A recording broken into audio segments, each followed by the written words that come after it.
David Brady, good morning to you. Morning, guys. How's things? How are you?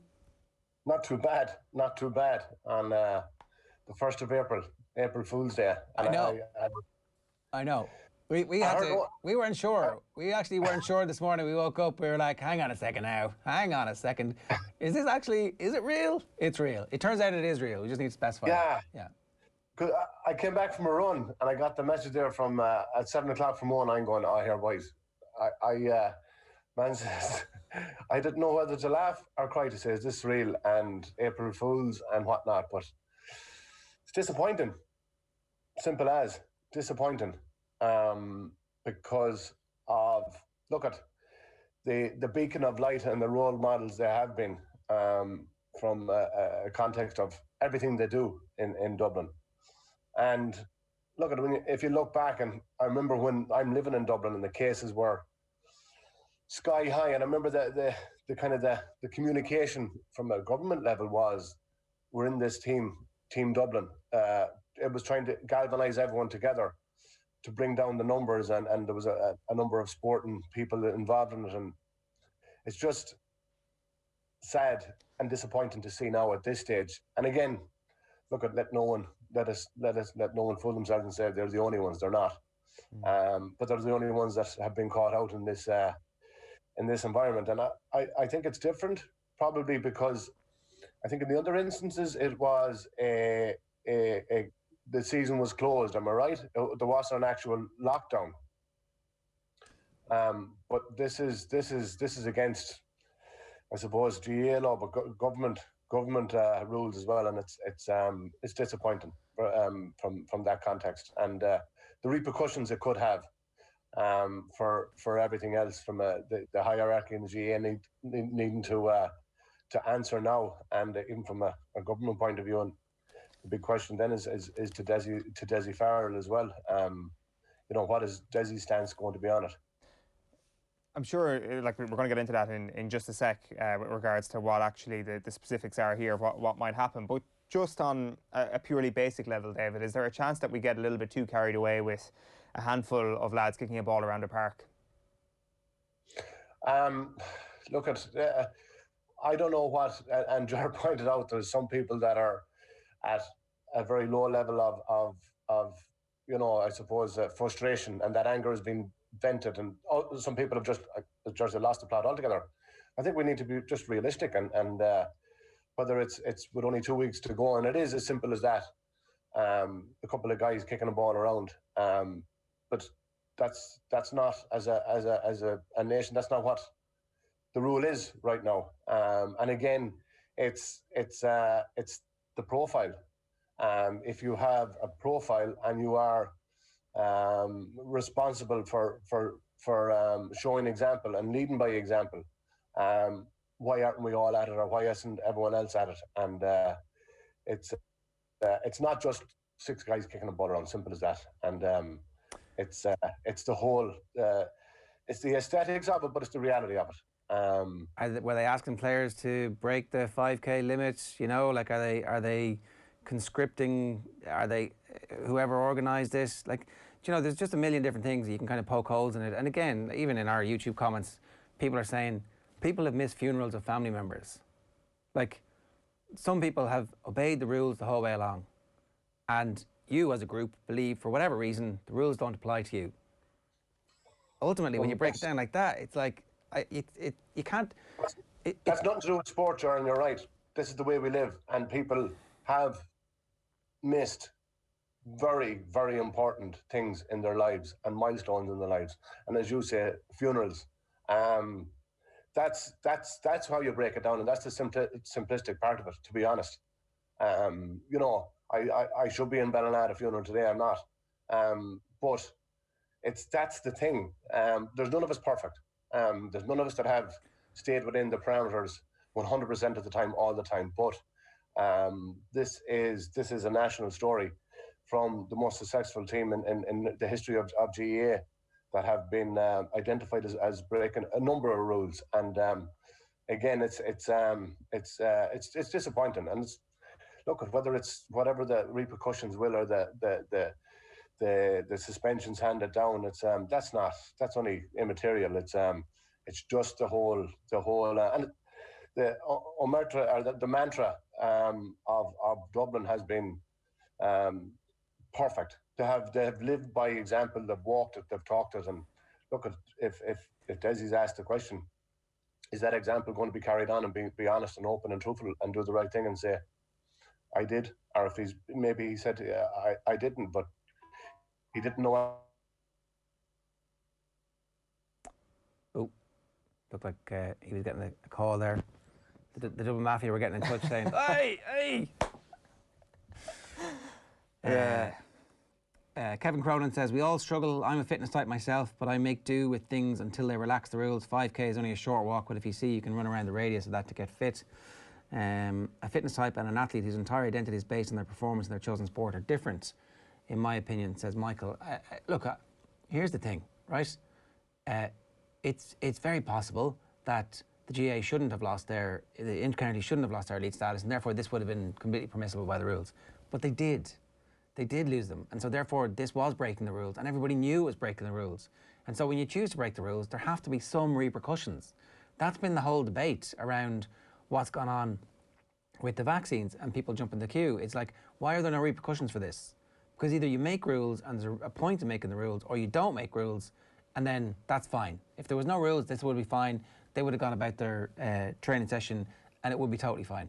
But there were rules in place, they broke the rules, and there have to be repercussions for them. I'm not outraged by this. I'm not outraged by people going and having a training session, but either something means something or it doesn't. And it's a test, particularly for the hierarchy of the GAA. But now, when you think about it, it's a test for the Dublin management too, to put their hands up and say, right, this was wrong, we did make a mistake, and it has to be a learning moment for them too. Yeah, like this is the most high-profile GAA team in the history of the GAA. So if any team is going to be held up as an example, now I think personally that is not a guaranteed situation for any amateur athlete, that they don't necessarily have to be an example to the rest of the country, given it's not their profession. But if you're going to pick one GAA group who might be an example to the rest of the country, it's going to be the Dubs, and that is where a lot of the criticism is going to come from. I know that's what Sean Kelly picked up on as well, that these guys are emblematic of what should be right in society. Like again, I'll come back to it. Like the actual act itself. I mean, it's hard to be angry about it. You can see where the frustration might be to actually get back out there and get training and feel that everybody's catching a march on you. But and here's the thing as well. These are like, there's a point about somebody saying if you knew these lads, they're as far removed from elite as you can get. They're all just ordinary fellas. That's the point. They are all just ordinary fellas. David Brady's back with us. David, that's the thing. Like, unfortunately, the reputation of the individuals here is going to be tarnished when they're probably doing something that somebody in the grander structure had decided needed to happen. And like, you know, any interactions I've ever had with any of these Dublin footballers, they've all been really good people. That's what comes across, and that reputation is going to be damaged by this. Yeah, they are good people, and I don't see them any less of people, to be honest with you, of what they've taken part in. They made a serious error of judgment and a serious mistake, and I think they'll own up to it and they'll recognise it. But again, it is from a personal point of view, the names, the people that attended, and look, the reality is maybe there was 4 or 5 other pods or groups of them at different locations around the county. But it is unfortunate because, again, you're going back to your working environment. You're going back to whatever, you know, you're going back interacting with your families after we're all saying, you know, you're in close contact with six or seven individuals. It's hard, but these guys are driven and motivated.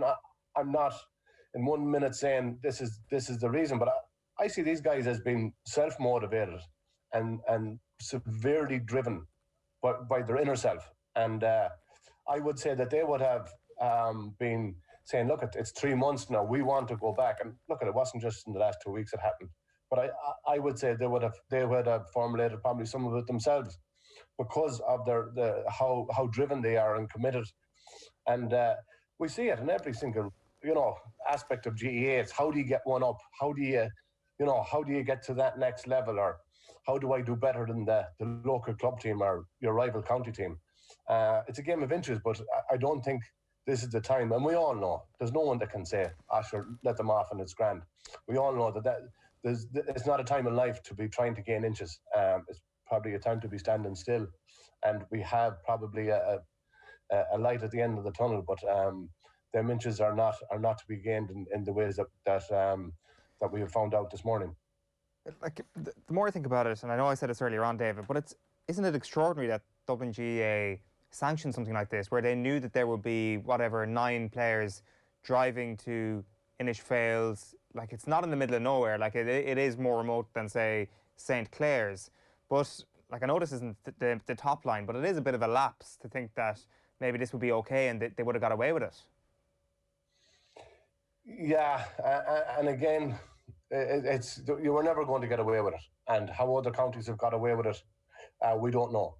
I imagine that there's going to be a slew of other reports from around the country of various inter-county teams. And look, Owen made the point earlier on, we have to deal with the evidence we have, and that's all hearsay. But I wouldn't be terribly surprised if people were sitting on photographs of other county teams and that suddenly comes to the fore. Yeah, and look, if I ran down around the football pitch this morning in a park, and if I seen 6 fellas together at 6:30 in the morning, I'd be going, Jesus, what the hell is going on here? And I don't know any other counties that have done it, but as you said, there could be evidence. I know for a fact clubs have done it, and I wasn't too impressed when I heard it.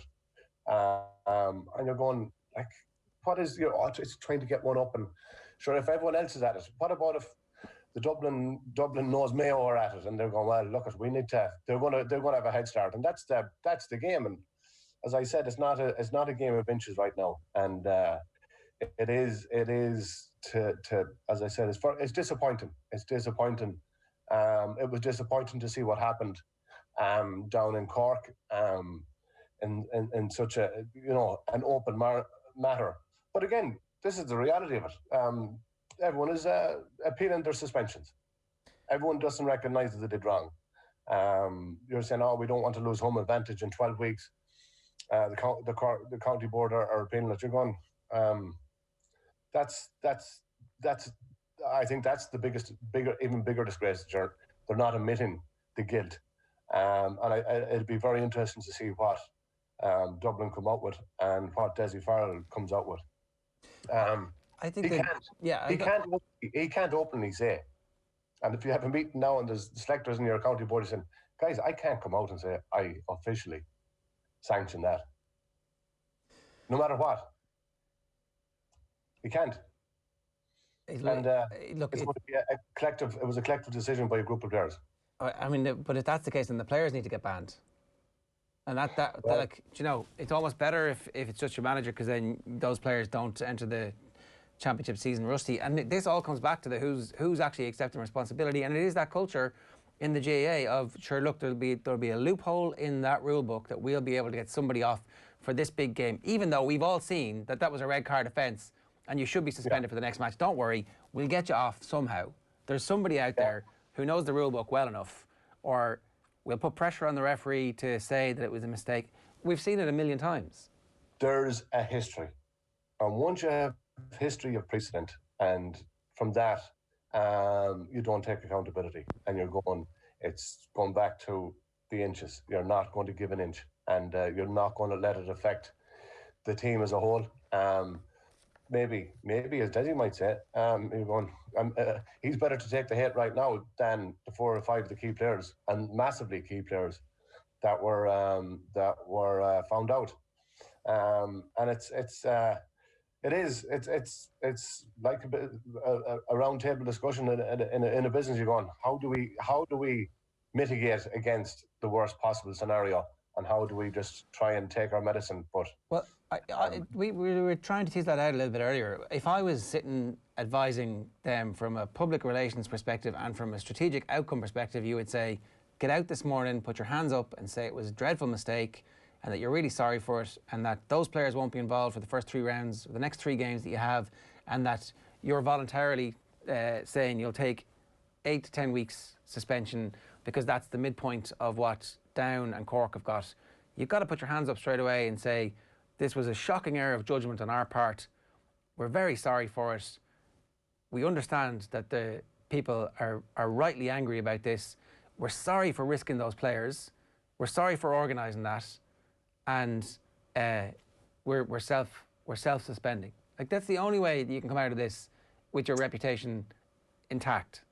Yeah, but look at you're only answerable to your shareholders, and your shareholders are really your supporters. And do you think the Dublin supporters really want that statement if it's going to affect them?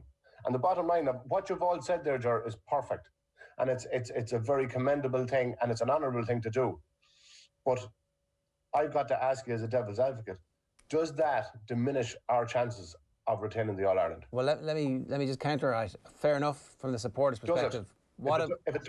If it does, we can't go that route. What do AIG think? What do the slew of corporate sponsors think about their brand being associated with this training session on the front page of the Irish Independent and the front page of the Herald this morning? I can bet you their PR people and their advisors are having a round table at the moment going, what? What happened? You've done what? Well, thank God they're not wearing the jerseys. That's the first thing. But yeah. You know that the sponsors are not happy about being associated. Were any of the lads wearing the jerseys? I can't see in the pictures. Look, there weren't. I don't think so. There was no kind of official training. Nothing identifiable. UCD stickers on top. UCD are like, what? What do we do? Look at this. The reality is this will blow over. There's not long-term reputational damage associated with this, from a corporate point of view, from a sponsor's point of view, in my opinion. Again, in 4 weeks' time, when they're allowed back training, is it the 19th of April or something? You're going, actually, look, they're only doing what they're allowed to do in 4 weeks' time. That's not the issue. That's not an important point. What is will the story be told, and will the honesty be put out there? And look let me tell you, the breed of what we're looking at in an individual, they're so driven and so committed. And look they are the most elite people in sport in this country, along with the professional soccer or rugby or athletics or whatever. And once that is taken away with you, and these guys have known nothing else for the last 7 or 8 years, and their commitment, and that 3 months that we've had in the last 3 months, they've probably been like caged animals. There's only so much you can do as an individual. These guys are in a team sport.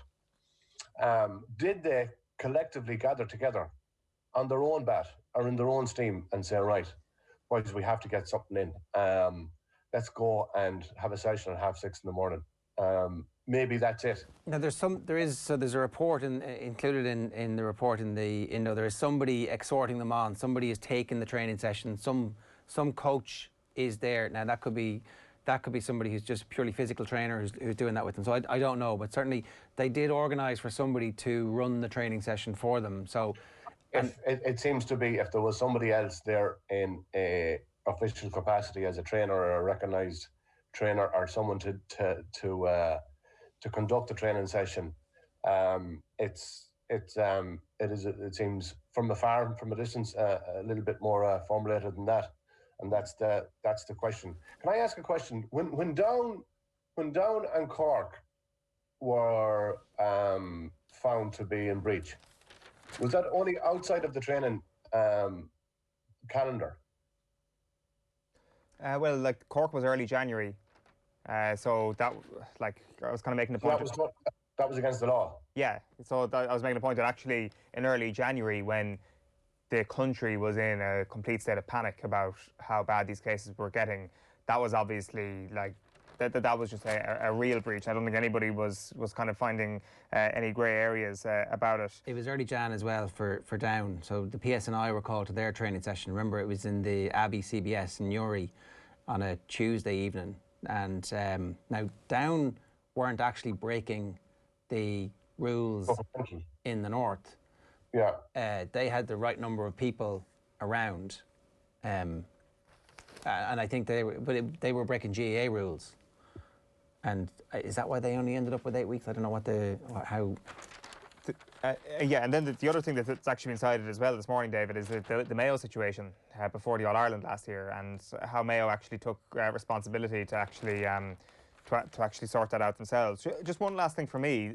It says GAA season in jeopardy on the back of the Herald. Do you think the GAA season's in jeopardy? And I wasn't sure if he was sitting very still or if he had actually frozen. Turns out he had frozen. The Skype devil. I think we're pretty much out of time with David anyway. But Paddy Tally had his ban reduced from 12 to 8 weeks in February on appeal after a personal hearing. The penalty imposed, the infraction was found to be proven, but the penalty imposed was reduced from 12 to 8 weeks. And it looked like he probably won't miss any collective ban. And Cork's... Well, actually, do you know what? Like, I know this is kind of speculation here, but Dublin need to be careful that the Irish Independent doesn't have more. Like, I mean, DublinGAA need to come out today and get out in front of this and say this is the story. Because if there's some sort of half-baked effort at trying to kill this off, who knows what else there is out there? Who knows what else other people have seen in Dublin? Now, of course, that goes for the entire country. Like, I think that there might be a reluctance on the part publicly of people willing to come out and slam Dublin because, like, you get the feeling that this has been happening elsewhere around the country as well, and people don't want to be accused of being hypocritical. Just to specify a little bit earlier on, Paddy Tally's ban took effect from the night of his hearing and concludes on April the 6th. Meaning he will miss no league games and no collective training. And I think it would have been the same from Ronan McCarthy's perspective about whenever that hearing was done. So Rule 7.2 is the one where it is to do with respect of I think that's essentially the bringing the game into disrepute style. Mm-hmm. The minimum for Rule 7.2 deals with conduct deemed to have discredited the association. Minimum punishment for breaching Rule 7.2 is an 8-week suspension. And Ronan McCarthy's 12-week ban started on the 18th of February, according to the RT report at the time. Okay, all right. Look, loads of people giving out about us, loads of people giving out about everything that we've done on the show around this story. That's what's going to happen. This becomes immediately fractious and divided into who the hell do you think you are? I can't believe you're upset about this. And it's like, well, I'm actually not that upset about people doing the training. It's just the fact that some group thinks they're extra to the rules. That's the point. You can't tell us that we should have stayed in our 5K when you're organising training sessions and then there's no punishment for it. So get the punishment out this morning. Like, get a statement out this morning before this thing gets too big. That would be the advice, right? It's got to be, but is the GAA. Sometimes whatever you say nothing, right?